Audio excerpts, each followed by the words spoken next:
Greetings, math fans. All right, so this is day 2 of chapter 1, and we're just going to talk a little bit about some angles. We're going to talk about measurements. So let's get started. Day 2. All right, so again, this is all review. You guys all remember this from geometry, but if we talk about complementary angles. And the definition of complementary angle, remember you have to, this is actually really important, the sum, you guys remember that sigma means the sum of two angles equals 90 degrees. It's got to be two, like you can't have three angles and have them equal 90 degrees. It has to be just two angles that equal 90 degrees. Okay, and then we have the other one, which is supplementary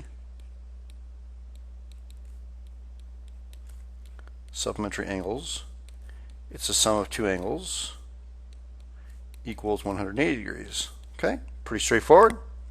So just a quick example here, math fans. If I give you guys this is A and B, and I tell you this is a right angle, and then this is 2x minus 3, and this is x plus 12.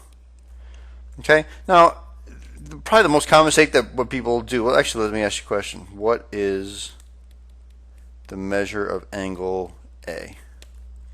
Okay, and not that it's that common, but just they look like they're equal, but there certainly does nothing to indicate they are. So just make sure you add them up and set them equal to 90s, right? So 2x minus 3 plus x plus 12 equals 90. So 3x plus 9 equals 90. So 3x equals 81. X equals 27. Now this again, as I've mentioned, maybe I mentioned in the first lesson, it's a great ACT question because what happens is people always guess, or they see an answer blank for ACT. They see A and they go 27, and then B. And as soon as people see X equals 27, they look and they go, "Oh, good, that's the answer," and they put it down there. And that's not what I'm looking for. I'm looking for the measure of angle A, and of course, what you have to do is you have to say 2 times 27, which is 54 minus 3. Okay, so you get 51, and that's what angle you're looking for the measure of angle A. Okay, very, very important. Make sure you plug it back in to give me the correct answer. All right, basically an angle is made up of two rays. Okay, and let's just draw a nice little picture here. So here's our two rays, and this is our, first of all, this is a positive angle. Okay, and this little point here is our vertex. And this side we're going to start from, it's called our initial side. And where you end is called our terminal side. Okay, and then if I go the other way, this way, of course, this is then a negative angle. And let me label this one because I want to just talk about it. So I'll call this A, and then B, and then C. And if I ask you guys to name this angle, how would you name it? Well, actually, there are three ways to name this angle. You could say angle ABC, with B being the vertex, that's why it's in the middle. You could say angle CBA, again, B being the vertex. And you can also label it angle B. Now the only reason I can do this is because it truly only has two rays coming off of that one vertex. If you got three rays, you couldn't name it angle B because you wouldn't know which angle you're talking about. Okay? So that's pretty straightforward. So let's talk about a system. So there are actually two systems to measure the size of an angle. Okay, and we're only talking about one today, and that's degrees. And the degrees were developed by the society called the Lonians. And actually, it's funny because the children were actually very smart. So we call these the babies actually created it. So we call it the Babylonians. Okay, or you might have heard of it as the Babylonians. Okay, this is not real. I'm just kidding. But it was developed by the Babylonians. You don't need to know that, but it's just you never know. But it was developed 4,000 years ago. Okay, so that was a long time ago, even before my time. Well, okay, yeah, it was before my time, but a long time ago. Degrees. So we have 360 degrees. We call that one complete rotation of array. Right, goes all the way around. Okay, one complete rotation. And of course, what kind of angle is that? It's a 90-degree angle, which we call a right angle. And we talked about this already, I believe. And this is a 180 degrees. And this is a straight angle. And then we have an angle that goes more than 180 degrees. So we can say it doesn't really matter. It's just greater than 180 degrees. And we call this reflexive angle. Okay, I think we kind of talked a little bit about this already, or you talked about it in geometry. All right, so instead of using, or we're always using degrees, but what we're going to do is, this is actually just a little review because you kind of need to know this, and we're going to get to this next lesson. But let's just talk about using XY axis with angles. Okay, so first of all, a quick review here. This is quadrant 1, quadrant 2, quadrant 3, and quadrant 4. Very important to know that. Now the beauty of going to conant is you got all 4 quadrants. You can go like this, C, and you go 1, 2, 3, 4. It's perfect. Okay, now if you were from Schaumburg, you would have no idea what you're doing because we go 1, 2, it'd go back to 4, and then over to 3. Okay, Fremd really doesn't know what they're doing either because you're going 2 to 3 to 1. I mean, it just, you know, Hoffman, I mean, come on. Palatine, nobody really knows what they're doing. The only one that works is conant, this C. It's perfect. Perfect, perfect, perfect, okay? So let's just get rid of that. Just a little piece of information there. So let's go back and draw the picture here.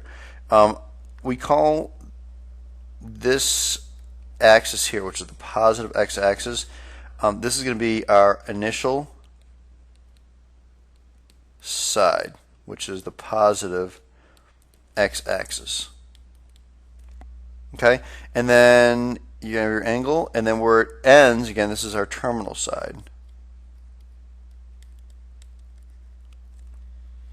And we call this standard position, starting at the positive x-axis and going counterclockwise, basically, okay, to our terminal side. So standard, it's position. There, standard position. Sorry, okay. Sometimes people abbreviate it STD position. I don't like to use STD because people reminded me back in the day, they're like, that's sexually transmitted diseases. I'm like, okay, so I guess we're going to use standard position. Okay? Whatever. So, here's the deal, math fans. Angles don't have to just stop. Let's say this is a 45-degree angle. Okay? They can go around again. I can, if we say this is 45 degrees, I can have this angle go around one complete revolution, which is like adding 360 degrees, and I'm still in the same location. You'd still see it at the terminal side being in that exact same location. So they don't have to stop at 45. They can go around again. And again, we're adding some 360. So it would be 45 degrees plus 360 is 405 degrees. So 405 degrees and 45 degrees are actually the same angle, kind of.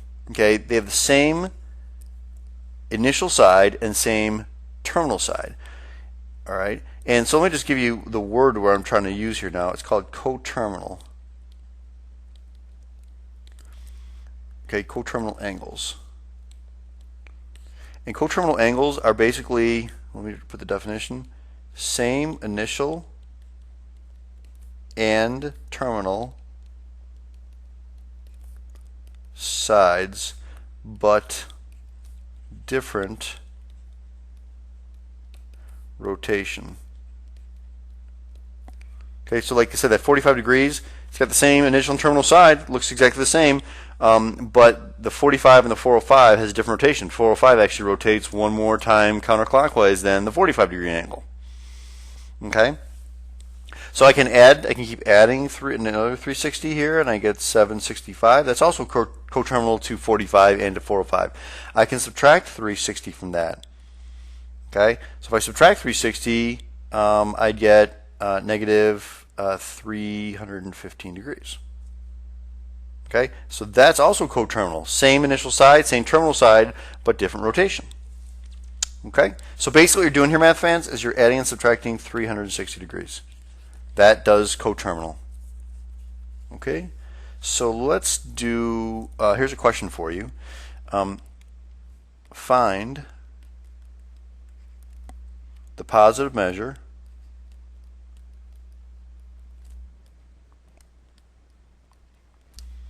of the smallest angle coterminal to 1105 degrees. All right, so basically what we're going to do is we're going to start subtracting 360 degrees, and you may not know it right away. So if I do it one time, I get 745. I subtract another 360, I get 385. Still not what I want, because it's the smallest positive angle. So basically, you want something always less than 360 degrees. I should say less than or equal to if I want a positive. Less than or equal to 360 degrees. So 385, we're going to subtract another 360, and we get 15 degrees. And that's my answer. Or 25 degrees, sorry. Okay, 25 degrees. And that's my answer. So that is the positive measure of the smallest angle coterminal to 1105, 25 degrees. Okay, so another question is negative 20 degrees coterminal to 700 degrees. Well, you could add 360, and how do you times you do that? Do it twice, because it looks like it's going to be twice, which is really like adding 720. And if you add 720 to negative 20, you get 700. Okay, well, also I can subtract 720 from 700 and I get negative 20, which is that, right? So the answer to that question is yes. Very exciting, very exciting. Okay, so this next part is an application. Now, if you were in class, you would see I would play a nice video of my tachometer on my 2002 Honda Civic. Okay, you're not in class, so I just have to talk about it. But basically, let's just talk about this. This is our application.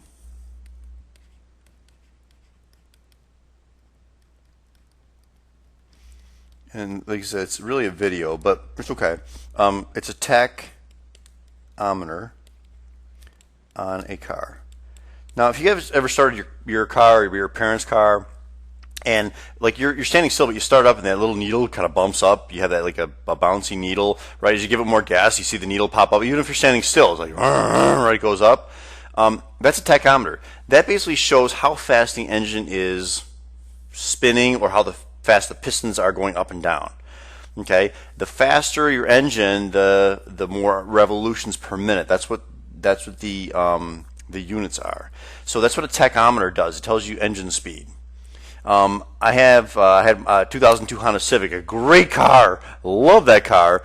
And it was a stick shift. Okay, and you use a tachometer mainly in stick shift. Automatic transmission, it's just kind of for friendly looking. You don't really even use it on an automatic transmission.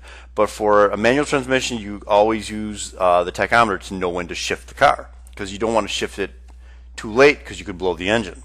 Okay, so talking about my 2002 Honda Civic, great car, I love it. We call it our red line, and the red line is basically how the maximum speed the engine really is allowed to go. So 6,800 RPM. That stands for revolution per minute. Okay, revolutions per minute. That's pretty fast. Okay, but you might hear, like, if you ever hear a motorcycle where it's got that really high pitched sound, it's accelerating, it's like that. That's like 10, 12,000 RPMs. Okay, so the motorcycles are definitely a lot faster. Their engine spins a lot faster. That's actually why they're pretty fast. They're light, but they have a high revving engine as well. Okay. My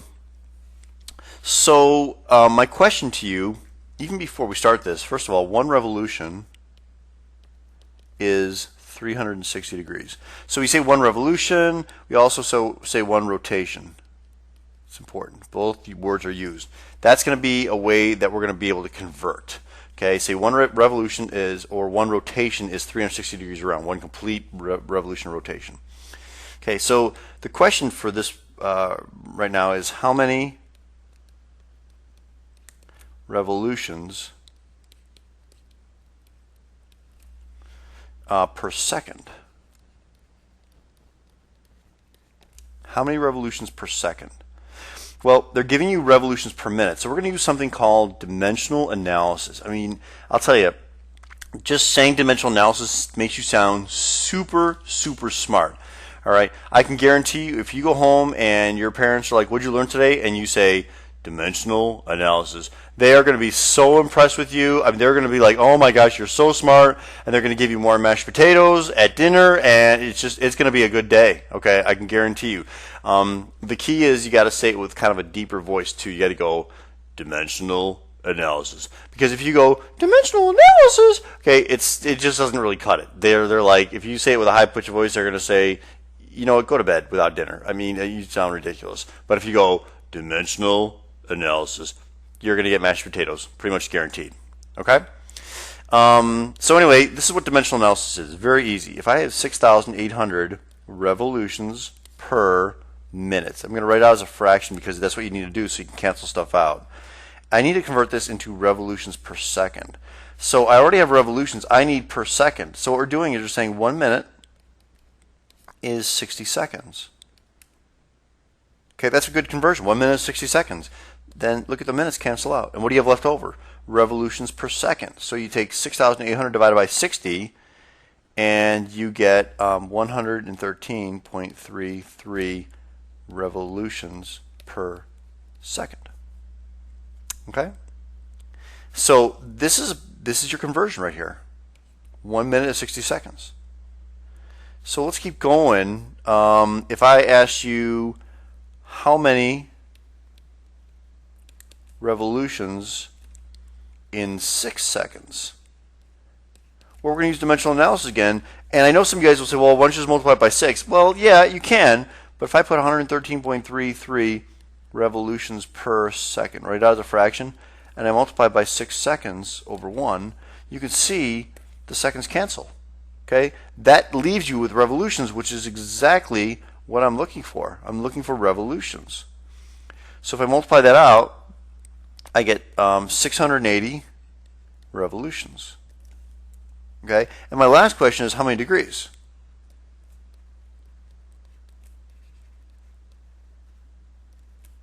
So how many degrees, if it went 680 revolutions, how many degrees is that?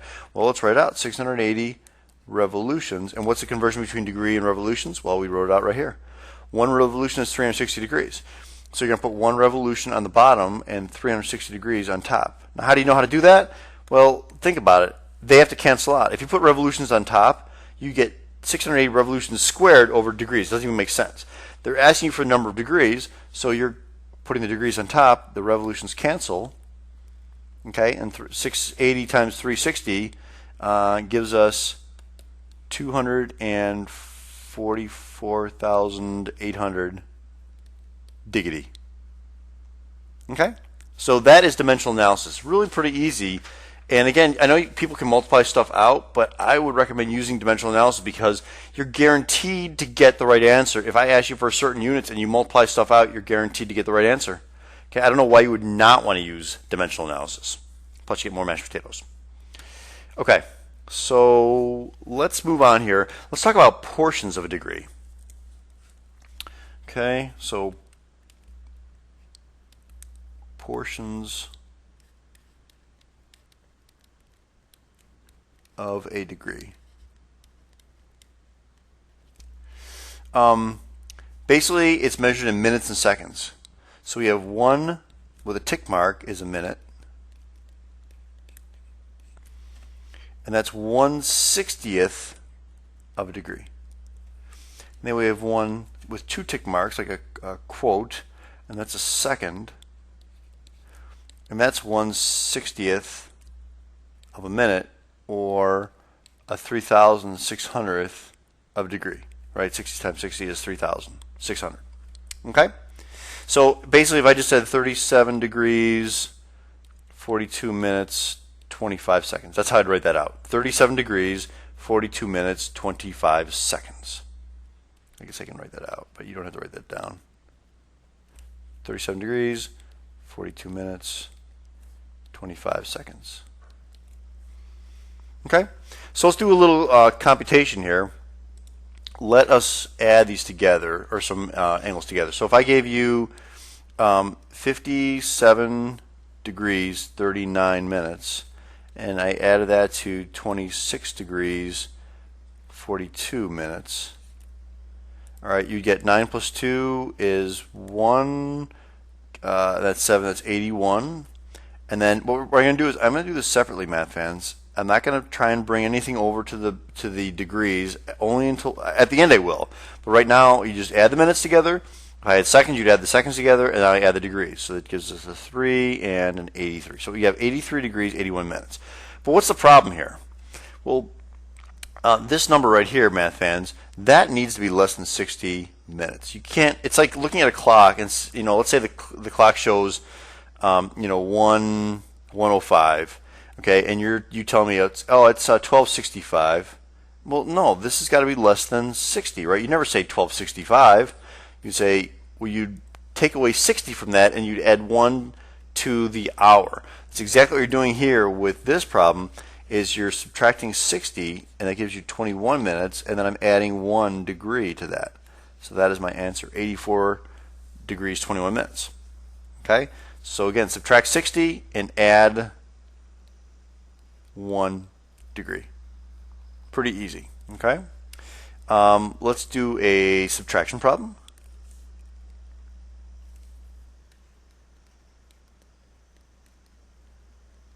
Little trickier, not bad. 52 degrees, 21 minutes minus 17 degrees, 37 minutes. Well, you can't technically subtract 21 from, or 37 from 21. It doesn't work. Okay, so what you need to do is you need to borrow. And when you borrow, think of it, right? You're going to say, isn't 1 degree 60 minutes? So instead of saying 52:21, you're going to borrow 1 degree, and I'm going to add 60 minutes to that. So I get 51 degrees, 81 minutes. Now I can subtract. Okay, and again, you're going to do the minutes first, and so you're going to get 4 and 4, 44 minutes, and then again separately you're going to go to the degrees, and you're going to get a 4 and a 3. So 34 degrees, 44 minutes. That's how you do that. Okay, pretty easy. Real quickly, if I give you guys one more, but just a little more complicated. If I said 80 degrees minus 12 degrees, 13 minutes, 53 seconds. All right, definitely got to do a lot of work with this. You're going to do 80 degrees is, what does that equal to? Well, isn't it 79 degrees, 60 minutes, right? I borrow 1, so I take 1 from the degrees and I add 60 to the minutes. That's not good enough either, because I need to have seconds. So I can basically borrow 1 minute, so I have 79 degrees, 59 minutes, and then now I have 60 seconds, because 1 minute is 60 seconds. Now I can subtract, because now, and again, this is equivalent. A common mistake is where people do say 79, 60, and 60. They have 2 60s, okay? But it's not, right? You have to take 1 away from that minute to give to make seconds. All right, so now I can subtract 12 degrees, 13 minutes, 53 seconds. So it gives you 7 seconds, it gives you 46 minutes, and it gives you 67 diggity. Okay? Not bad, not bad. What I'd like to do now is show you a little bit about the TI calculator. So pretty much we're gearing towards the TI-84. If you have a TI-83, it's pretty similar. If you have a TI-86, you need to kind of look it up on, I can help you personally, or look it up on a YouTube video. It might help you. Okay, so the first thing with your TI-84, you must be in degree mode. Really important. Okay, so let me bring up a calculator here to show you. So you're going to hit mode, which is the key next to the second. And then you're going to see it says, the third line down, it says radian and degree, and radian is highlighted in black, so you're going to cursor down, and then cursor over to degree. And even though it's flashing, it's not there, you got to hit enter. And then it switches over to degree. It's really important you do that, okay? So it's got to be in degree mode. And then let's look for the angle stuff. So if I hit second apps, so that third key down, second from the right or from the left, there it is. You hit the apps key, second apps. So it even says angle on top. And then there's your angle button. Number 1 is your degree symbol. Number 2 is your minute symbol. And number 4 is your converting to degrees, minutes, and seconds. That's what that little guy means. This is convert to DMS, to convert a decimal to degrees, minutes, and seconds. Okay? And then some of you guys are going, well, Mr. Curtis, where is the seconds button? I don't see it. Well, you know, again, TI is a really good company. I really like TI a lot, but sometimes I think that they could put the seconds key where they need to. It's actually, if you look at it, let's quit out of here. It's alpha plus. See how that's got the second symbol and the green there? Alpha plus. That's your seconds symbol. All right. I think they could have been, I understand somebody told me it's maybe because of programming, putting quotes, but you really could have put it in both places, because when you're doing angles, you want to see degrees and minutes and some time. It's really, really important that you see that. But anyway, I'm just showing you that. You know, your calculator, you got to have that seconds button alpha plus. Okay? So let's just do that last problem we did. So let's clear this out of here. We're in degree mode. So if I do 80 degrees, so 80 second apps degrees, and minus, and you really don't have to, if you don't put minutes and seconds, you really don't need the degree symbol, but that's okay. 80 degrees minus 12 degrees, 13 minutes. So we're going to do, again, that, and number 2, and then how many seconds? And 53 seconds. So we're going to do alpha plus. Okay, now if you hit enter, it's going to give you a decimal. It's going to give you 67.76861111, which is great, but if I want in degrees, minutes, and seconds, that's when you use the DMS key or the DUMS key. And we go to second apps, and we do 4 for degrees, minutes, and seconds. Hit enter, and there you go. 67 degrees, 46 minutes, 7 seconds, which is exactly what we got before. Okay, so it's very, very handy key. What I could have done, see, I did it in 2 steps here. You could have done it in 1 step. If I hit second enter, you know that brings back your last line. And actually, I can do that again. Okay, or I think with the new operating system, you can just hit up arrow and actually do it as well. So if you hit up arrow, it'll give you another, it'll bring back some of your old stuff. But I can, in other words, I did this 80 minus 12, 13, 53. I can do this in 1 shot. So if I hit second apps and I do number 4, so all in 1 line, and I hit enter, that's where you get the 67, 46, 7. So it's kind of convenient. Okay? All right, so that's using your graphing calculator. I just want to spend just 2 minutes here on converting, or we talked about converting to degrees, minutes, and seconds, right? So let's bring that calculator back up again. And let's just say I want to convert, something to degrees, minutes, and seconds. So 50.1258, and I want to convert. So of course it's really easy. Second angle, and then 4, enter.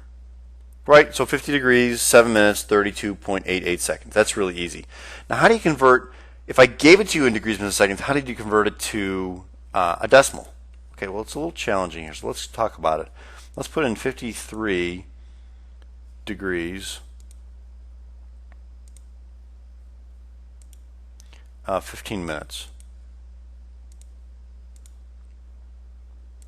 Okay, and how do you convert that to decimal? It's really, really difficult. Ready? Ready? Ready? Ready? You hit enter. 53.25. So if you're a little tired and you don't really want to do all this work and you have to convert a couple of problems, find your 3-year-old kid brother and ask him if he would mind pushing the enter button so you can get an answer. Okay? It's really, really, really easy. All right. So I was just being sarcastic there, but it is really easy. Let's talk about rounding decimals.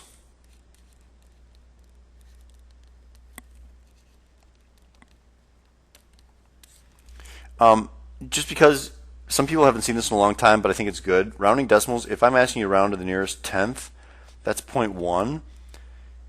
Nearest hundredth is 0.01, and nearest thousandth is 0.001. Kids get that confused sometimes. When I say the nearest hundredth, they think it's 3 places because 100 is a 3 place. What you need to do here for all these is just count the zeros. So in hundredth, there's 100, there's 2 zeros, so 2 places. Tenths, 10, 1 0. Thousandth, 3 zeros. 10,000, 4 zeros. 100,000, 5 zeros. Million, 6 zeros. Okay, just count the zeros, and that's how you know what to round to. Because I still get kids all the time, I say round to the nearest thousands, and they'll give me 4 decimal places, and I'm like, no, that's not right. Okay, rounding is really important. Really, really, really important. Let's talk about rounding degrees, minutes, and seconds. So rounding DMS. Okay, so this is kind of way if you're doing it manually here. Okay, then this really helps for rounding. The halfway point for minutes and seconds. So halfway point for minutes and seconds is basically greater than or equal to 30. So greater than or equal to 30 minutes, greater than or equal to 30 seconds. Because that's a halfway point. Like a normal decimal, it's 0.5 and above. But in for a minute and a second, right? Half a minute, it's like saying 30 seconds is half a minute, right? It's halfway there. Or 30 minutes into an hour or a degree, it's halfway there. Okay, so it's really important you understand that. So, for example, if I gave you 25 degrees, 42 minutes, and I asked you to round to the nearest minute, nearest degree, that is greater than or equal to 30. It's bigger than 30, so it's past the halfway point, so you're going to say 26 degrees. Okay, as opposed to 25 degrees, 29 minutes, that's 25 degrees. Okay, so if I give you 47 degrees, 25 minutes, and 28 seconds, and I ask you to round to the nearest minute, that's less than or equal to 30. I should say less than 30. So you'd keep it the same, 47 degrees, 25 minutes. And then as you round to the nearest degree, you would again say, oh, 25 is less than 30, so it'd be 47 degrees. Okay, it all depends what you're rounding to. But just be careful, the halfway point is 30. Now, with seconds, this is where kids get confused. Let me just do one last thing here. If you have 43 degrees, 14 minutes, 25.42 seconds. Guys, if I'm asking you to round to the nearest second, you better know that you're looking at 0.5 seconds now, right? Because 0.5 is halfway to the next second. It's not like a second in a minute. If you say 60 seconds in a minute, it goes 0.5, 0.6, 0.7, 0.8, 0.9, and 1, and then the next second. So halfway for a second is 0.5. Makes sense. Okay, halfway for a minute is 30, and halfway for an hour or a degree is 30 minutes. Okay, so just be a little careful about that. Watch that decimal at the end of a second. Sometimes it comes, it's a little confusing. So that's it, man. It's kind of a lot for day 2, but it's actually pretty easy stuff. Like I said, using your graphing calculator a little bit, and you'll be good to go. All right? That's it, math fans. Have an outstanding day. Adios. Goodbye.